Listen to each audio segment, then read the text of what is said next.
ఇప్పుడు మన దగ్గర పాడేరు, అరకు, అలాగే అరుణాచల్ ప్రదేశ్, అస్సాము, మిజోరాము ఇట్లాంటివన్నీ ఏంటి అదేది గిరిజన ప్రాంతాలు. జార్ఖండ్ కూడా గిరిజన ప్రాంతమే కదా. గిరిజన ప్రాంతాల్లో గిరిజనేతరులు అంటే హిందువుల్లోనే ఇతర వర్గాలు రావడాన్నే మనం అంగీకరించట్లేదు అక్కడ చట్టాల ప్రకారం. అందుకని అక్కడ ఎదుగుదల ఎక్కడిదక్కడ ఆగిపోయిందని ఒక పక్కన చర్చ జరుగుతుంది. అట్లాంటిది ఏకంగా వేరే మతం వాళ్ళు రావడం ఏంటి, అక్కడ సెటిల్ అవ్వడం ఏంటి, వాళ్ళు హిందువులని అంగీకరించకపోవడం ఏంటి, హిందువుల మీద దాడి చేయడం ఏంటి, ఇది ఒక విచిత్రమైన పరిస్థితి జరిగింది.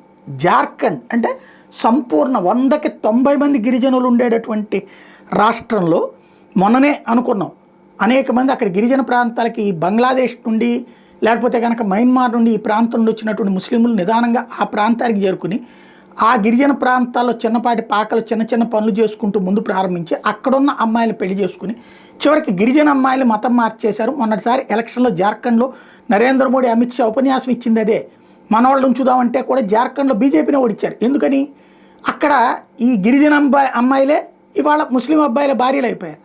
కాబట్టి ఇవాళ వాళ్ళని పంపించేస్తారేమన్న భయం కొద్దీ ప్రభుత్వాన్ని వీళ్ళు సెంట్రల్ అధికారంలో ఉన్నటువంటి వాళ్ళని చివరికి వాడు కరప్టెడ్ సీఎం అని తెలిసి కూడా డైరెక్ట్గా తన పెళ్ళానికి తనకు సంబంధించినటువంటి కుటుంబ సభ్యులకి తన పిఏకి తన పేరును తనే గనిని కేటాయించుకుని తన పేరును తనే దానికి దాన్ని ఏమంటారు అటవీ క్లియరెన్సులు కూడా ఇచ్చుకున్నటువంటి అంత కరప్టెడ్ అని తెలిసినా వాడిని సమర్థించుకుంటూ వచ్చారంటే మత పిచ్చ ఏ రేంజ్లో ఉందో అర్థమవుతుంది.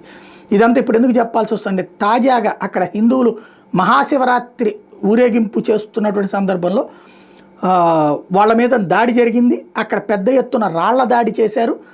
అదే సందర్భంలో ఇది జరిగినటువంటి హజారీబాగ్లో ఇప్పుడు అసలు విషయం అర్థమైపోతుంది అక్కడ ఎలాంటి పరిస్థితి ఉంది అన్నది.